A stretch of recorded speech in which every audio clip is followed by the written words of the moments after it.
महाराष्ट्रात सध्या आरक्षणासाठी आंदोलन सुरू आहे। राज्यात आरक्षणाचा मुद्दा चांगलाच तापला आहे। आरक्षणाच्या मुद्द्यावरून मराठा विरुद्ध ओबीसी, बंजारा विरुद्ध आदिवासी तसेच धनगर विरुद्ध आदिवासी समाज असं चित्र पाहायला मिळत आहे। ओबीसीकडून मराठा समाजाच्या मागणीला विरोध होत आहे, तर दुसरीकडे बंजारा समाजाला एसटीमधून आरक्षण देऊ नये अशी आदिवासी समाजाची मागणी आहे।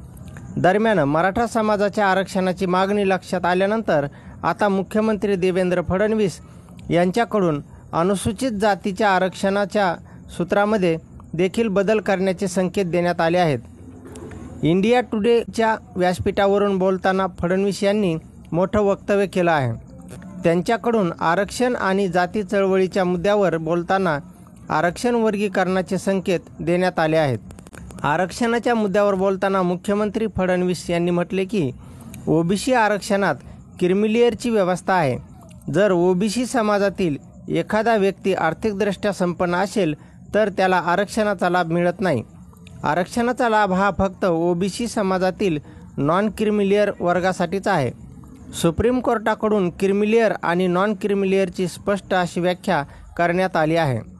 फडणवीस यांनी पुढे बोलताना म्हटले की सुप्रीम कोर्टाने आपल्या एका आदेशात अनुसूचित जातींना देखील क्रीमिलेअर फॉर्म्युला लागू करण्यासंदर्भात सांगितले आहे।